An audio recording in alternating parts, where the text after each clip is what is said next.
একটা নির্বাচিত সরকার প্রতিষ্ঠার মাধ্যমেই গণতন্ত্র প্রতিষ্ঠা করা যায়। দেশে গণতন্ত্র ছিল না, স্বৈরাচার এবং পরবর্তী পর্যায়ে ফ্যাসিবাদী শাসন, সেই শাসনের পতনের জন্য আমরা ঐক্যবদ্ধভাবে এবং যুগবদ্ধভাবে দীর্ঘদিন ধরে আন্দোলন সংগ্রাম করছিলাম এবং আন্দোলন একটা পর্যায়ে এসে আমরাই এটাকে এক দফার আন্দোলনে পরিণত করেছিলাম।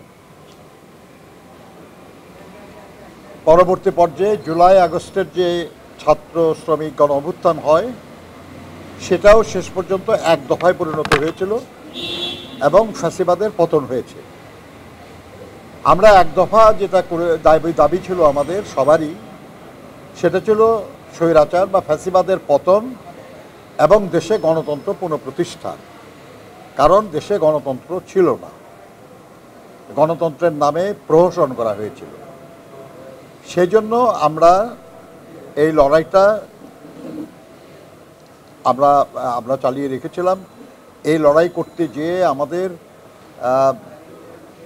হাজার হাজার মানুষ জীবন দিয়েছে, শত শত মানুষ গুম হয়েছে, লক্ষ লক্ষ মানুষ মিথ্যা এবং গায়েবী মামলায় ক্ষতিগ্রস্ত হয়েছে।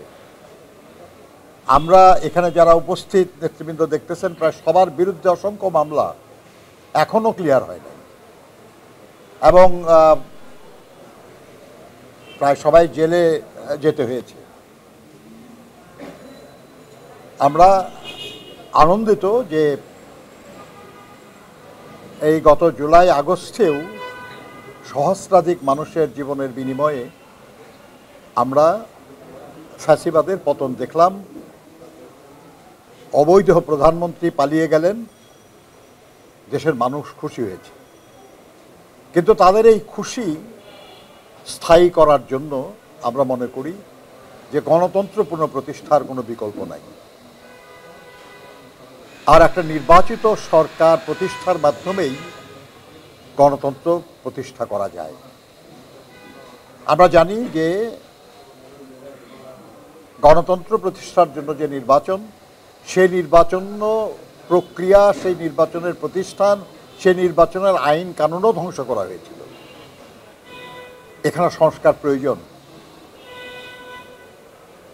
এই জন্য যেসব সংস্কার প্রয়োজন সেগুলি দ্রুত করে জনগণের দীর্ঘদিন ধরে যে ভোটের অধিকার থেকে বঞ্চিত, সেই অধিকার তাদের ফিরিয়ে দেওয়া উচিত বলে আমরা মনে করি। এবং আমরা মনে করি যে সংসদ নির্বাচনের মাধ্যমেই শুধু গণতন্ত্র পুনঃপ্রতিষ্ঠা সম্ভব।